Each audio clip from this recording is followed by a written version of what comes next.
good to see you all again. Happy to be here with you. Hope you're here to get some answers. Here's the thing. We all want to know the answers. We don't have them. That's a fact. Not one of you, nor me, have the answers. However, the lack of curiosity goes against human nature. In any crime, we always want proof of death. How did they die? That's why we have inquisitions, autopsies, toxicology reports. It's so vitally important. And any true investigator will tell you. You can speculate, you can guess, educated guess, you can have a hunch. But until those tests are run and investigation has happened, you will not know the answer, especially if it's an accident. Because that's the hardest thing to prove, is an accident.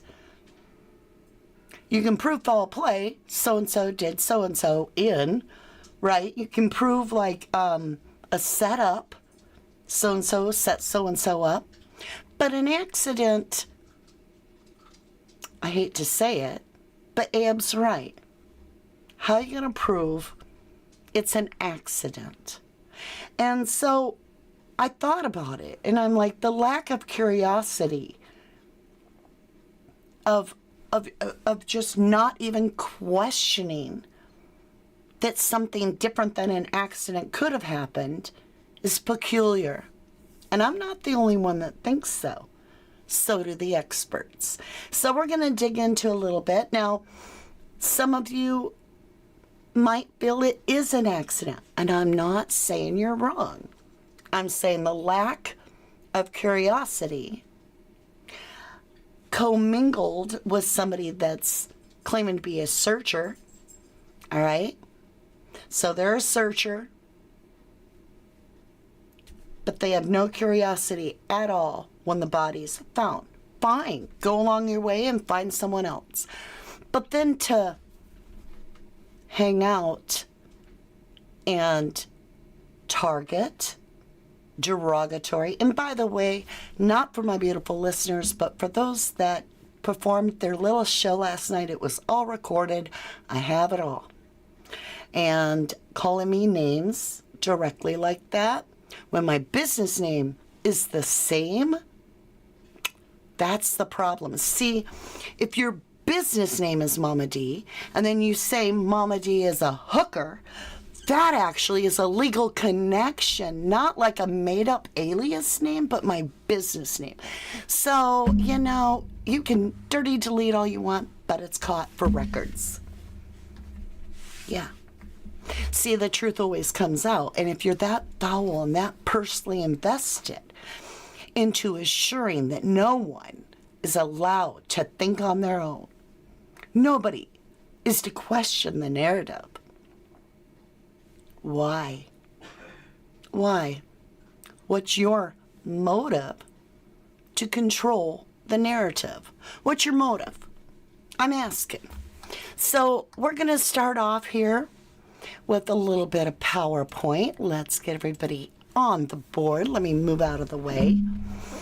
And I want to say hello to my beautiful mods, Zoe, Jennifer Swain, Debbie Gazzardo. Hello, lovelies. And I hope you're all doing well that are joining me today. We are going to deep dive into a lot of show and tell, but if you want to get your opinion out there and be heard, that's what I do over on my second channel, 1111. No, it's not 1111 Crime Story. It's Mama D and Family. Just had a name change this week. Everybody loves it. And the channel's just, it's like a wild weed. It's just growing with love. It's beautiful.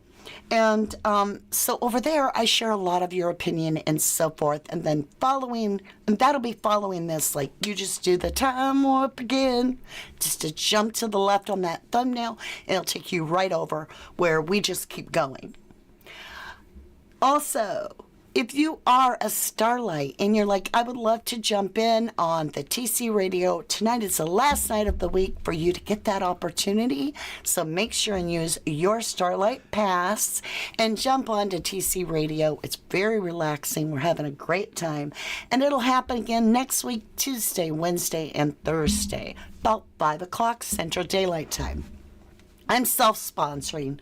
You know, I don't trust the sponsors that try to hit me up. So I do it my own way. I provide more content. All right, let's see here. We got the big mistake. And what is the big mistake, you guys? What do you feel is the big mistake? Let me know in the comments down below. In this case, what is the biggest mistake? What do you think it is? If you're in the live, share it with us.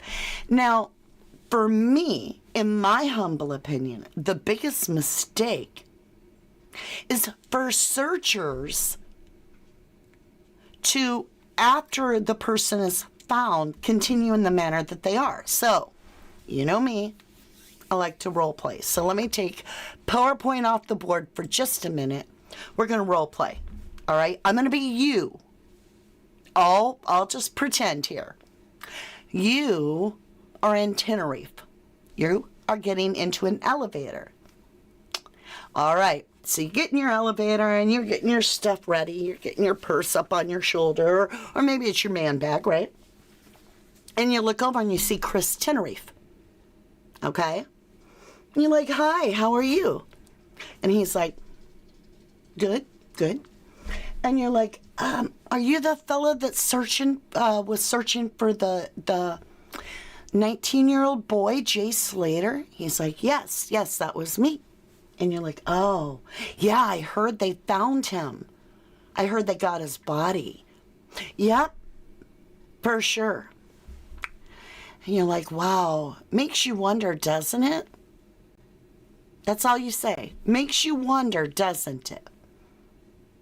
About what? You feel me? Already. Because that's how it would go. If you question the narrative at all, already you're now uncomfortable in the elevator because you questioned how the boy got at the end. You feel me? All hypothetical. All suggestive idea of what could or may have happened. Not that any of that has ever happened. But not to say, yeah, I don't know, I'm just a searcher. I mean, you know, to quote Ahab and Duncan Smith, yeah, my job is done. I'm out of here, right? Job done, out of here. I'm just a searcher. So anything further than that searching and following the narrative along means that the job's not done, as Duncan Smith has pointed out. And then you have to ask, what is the goal of the job if it wasn't just to find the boy? Because I know my job, like when I worked in the Harmony Montgomery case, I had plenty of trolls that would come in and call me grifter, call me names, and I just kept plowing ahead like they didn't exist. And guess what? Daddy was the one that took out that child, and he is now in prison. And it's because we pushed. And those that were in that case know doggone well it's because we pushed them hard. No one was rooting for that baby. Now they're trying to weasel out of a civil deal, the state is, because they don't want to be held responsible for a child that was being assessed by them that had 17 CPS reports in 3 months, and now she doesn't exist anymore. She's not alive. Okay? So when you think you control and mess things up, it ain't going to happen. Then, think about Gabby Petito. OMG. You think you control me to the level that I'm going to quit a case? Brian Laundrie's own mother texted me in the middle of the damn night. I got the proof. I did a video on it, proved it. There were me and like 6 or 7 other people, content creators, really looking hard at Brian. And Gabby was still missing. And we were looking hard at Laundrie's. Now, if you know that case, you know how down and dirty that all went. And you know how much of an active supporter they were of their murderous son who took his own life. They went to bat for him knowing he did this to her. And that's just the way it was. She, the mother of Brian Laundrie, while Gabby was missing, DM'd me privately on my Facebook and pretended to be Gabby, telling me she was fine on her way to the hospital. Please don't be hard on the Laundrie family. There ain't no way you're getting me. So you can quit. Or you can keep going because you're not going to get the attention that you really, really want. Just saying. Let's get over to PowerPoint. Let me scoot over a little bit. We're going to listen to Duncan for just a second or two. Because why should I repeat everything when I agree with everything that he says right here? All of the criticism for Luggy and Chris comes simply from the second part of this saga. And the second half of the book is all about shutting up the people that have doubts. And I don't get it. Why? Why? I can fully understand why you might not be on board with the idea that this must have been foul play. Fair. Excuse me. I fully get that. I think anyone that had searched and found a body would be somewhere in the middle saying, you know what, from what we've seen, there are a few clues this could be foul play, but there are some things that indicate it could be an accident. This is the first time I think I've ever encountered searchers, those that went out and found a missing person or a body, and then continued their participation to be the great bullhorn for saying, this is how it all happened. I've never encountered it. Ever. And like I say, if you are the person that says, not only did I find this body, but I know the truth behind how this body got 91. Here, this is the first. That is suspicious. It doesn't say you did anything or you're involved in anything. It is just very suspicious. Why was there never any step back and saying, you know what, internet sleuths, you might be onto something. We don't see it. Luggy and I don't see it, but you might be onto something. Why was there never that step back? It just raises the suspicion level that something or someone is something is being covered up or someone is being protected. That is a natural human emotion. When you hear someone say, you must believe this because I say so, natural human emotion is to say, I don't have to believe it. And you saying so makes me think maybe it ain't so. Methinks I doth protest too much. What's going on here? When someone tries to force an opinion on you that you don't feel comfortable with, like force it on you, make you believe it, harass it, and continue to call you names and behave inappropriately like a little child, their credibility goes downhill. And as that credibility goes downhill, the bullshit meter rises. That bullshit meter detects bullshit. And that's why you know and I know the more they protest, the more they mock someone and try to make them look like someone they're not, the more they discredit their own self and show that they can't be trusted. Not with what's going on now, and not with what happened in the past. That, my friend, is why I grabbed this little clip. This is from JonBenet Ramsey case, but it's Deception Detective. I think it holds true here. Pay close attention. John is called out delivering misinformation, in my opinion, by the interviewer. Called out for delivering misinformation. She corrects it. He now has the correct information, and he still holds to the untruth, in my opinion. And then we'll listen to what Deception Detective has to say about the lack of curiosity and what it means. About doubting the narrative at all. Like you just guaranteed that's what happened. Let me see what you think on this. Picture on the front of the tabloid, it was difficult to give him a normal life. Do you think he might still know something that he doesn't even know he knows? No. Burke's a very solid person, despite all. and went to college, graduated, had a good job ever since. Well thought of by his employers and very, very disciplined. Buys used cars and, he's a good adult. He was a good son. If he knew anything, it would not be something he would thought Is important. That's what I'm saying. Like, I wonder if there's something in there, like, even, so I know in the Dr. Phil, one of the things that came out was the idea that you used a flashlight to put him to sleep and that he came back down to play with a toy. Like, when he's down and people are sleeping, has he ever talked, like, did he get the sense that someone else was in the home? Did he hear anything? I don't know how long was he up? No, we've never asked him that. I don't know. I didn't know, frankly, that he got up again. I'm not sure he did. Again, that's fiction. There's so much fiction out there. Because it's just thrown out there. It's just Dr. Phil who says, you got up to play with the toy, and Burke says, yeah, I did. It was something that I wanted to put together.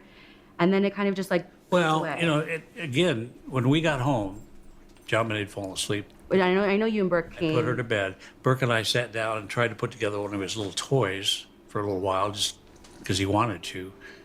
And then he went off to bed. You're saying like that whatever Dr. Phil said and Burke said on the show, he didn't come back down?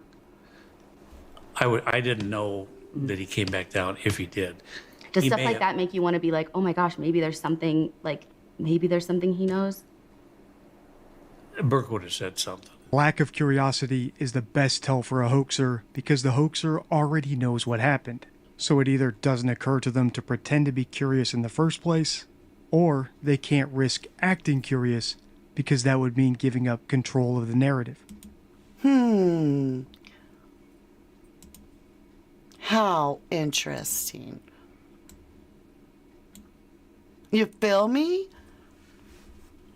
That says a lot. That says a lot. The lack of curiosity. Even Ahab says there's no way to know if he was pushed. There's no way to know. Because that's the truth. It's going to be very impossible almost to prove this is an accident. If it is foul play, that's more likely that you could track some suspicious activity or something like that to begin to understand what really happened, right? If it's foul play. But if it's an accident, you really don't have a guarantee that it was. You still have a mystery as to how that happened. Like in broad daylight. Unless it was at a different time or something like that. Could have been night. Somebody running through those mountains at night. Well, that's a different story. But then why would you be running at night? Because then we get into the foul play where somebody is chasing you. So it's a roundabout because there's no answer without subpoenas, search warrants, court orders, and all this good stuff. There isn't answers. I'm not here to tell you we're going to solve the case. But we're going to get to a comfortable level of understanding what happened. And along the way, we're still going to push for justice, just like we did in the Gabby Petito case, even though beyond being trolled. Beyond being trolled. Just like we did in the Harmony Montgomery case. And other cases. And some where the court trial is just coming up and we had a massive role in pushing to get that investigation fully invested and investigating law enforcement themselves. And now, not just one law enforcement, but 3 of them all are being accused of horrific details in the grooming of a child in a police program. Sandra Birchmore. That's coming up, that trial. See, I have other cases under my belt. I have the experience, I have the know-how, and I have the blueprint of how trolls act when they're more involved than they lead you and the public to believe.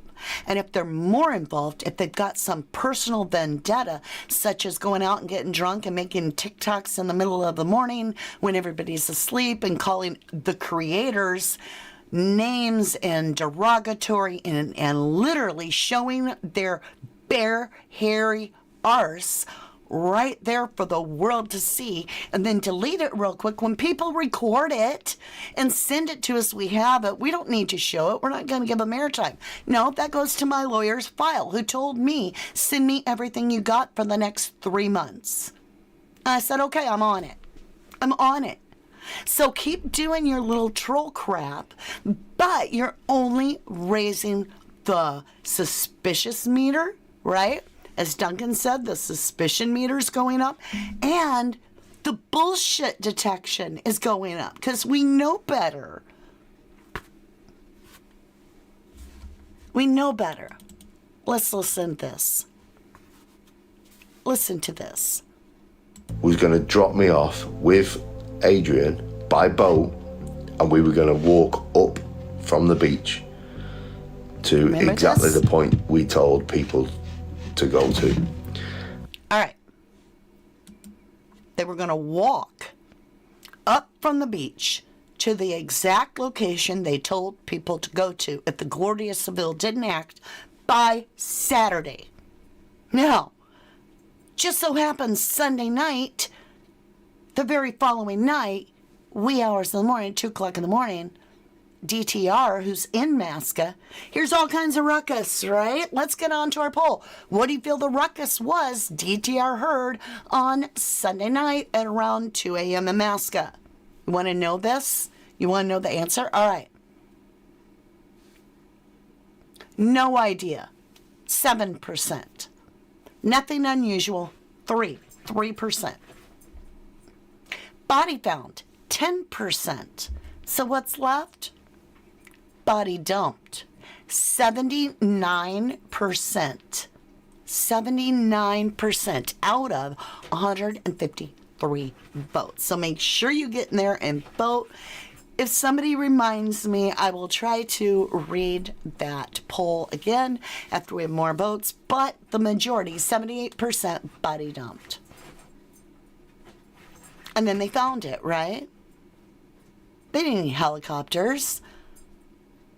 Because all they got to do is walk it from the place they found it down the path that Chris Tenerife had already told them about, down to the beach and put it on a boat. Take it to a dock, right? Why get a helicopter? We can just man it. Maybe, put it on the back of a four-wheeler. Whatever you got to do. Did you ever see a helicopter? Did you hear about a helicopter? Even the Dutch team's like, we didn't see no helicopter. And Lucy, no, I didn't see no helicopter. Where's the helicopter? Okay. Let's listen to this a little bit. Listen to DTR. See how easy it is for a body to go, or for someone to get lost in here. Very, very easy. Okay, it's really hard to hear because it's really low, so I'll read it to See how you. easy it is. Jay Slater Case. Paul, DTR, states, you can see how easy it is for a body to go, or for someone to get lost in there very easily. Now let's listen to Chris. Let's back up before Jay's found. So after Jay's found, he's talking about how you can just walk up from the beach right to the exact spot. Him and Leggy are going to do it. Well, not him and Leggy, because Leggy's only in the UK. Never been to Tenerife. Okay, so Chris and Adrian are going to walk up from the beach right to where they think Jay is. All right? But Jay's body was found. So they never did it. There's no reason not to have done it. Saturday came and went. Did they do it? Training. Is that the night they found Jay's body? I doubt it. But I'll let you be the judge. Listen Once to you're this. in it, you're in a man trap and you can't get out. That means Jay, the poor boy, is stuck down there, but all of this noise around the situation is distracting everyone, including the police, away from the truth. What we need to do... The only thing distracting the police away from doing their job in Spain was Brad, in my opinion. Because Brad was the reason that they gave up the search in the Masca Mountains where Chris alleges that Jay was found. And they followed Brad, either back to Lucy's or out of a cab. You figure it out. Brad's the one that told Isla, the reporter, the whole story. So I don't think internet sleuths, unless you're taking your time to go on their program and look at their videos, are doing a damn thing. Because we don't have control of what happens in Spain. Words can be said. Spanish police don't give a crap. They still ain't gonna answer you. They do their thing. They don't even want British help, right? Please, please. Go ahead, Chris. Right now is we need to get the Guardia Civil back on the land up in Masca. We need to get a specialist. Then talk to your buddy Brad, your hero. Tell him to quit going around Masca, or I'm sorry, Tenerife, and getting cited and thought to be Jay so that everybody's reporting that Jay is found. Because it's not us. It's your hero Brad that's distracting the Ellie out of the mountains. Military unit back on the land up in Masca, and we need to go and look for this. Hold on. What does he mean, back on the land? Let's replay that. If they're not on land, then where are they searching?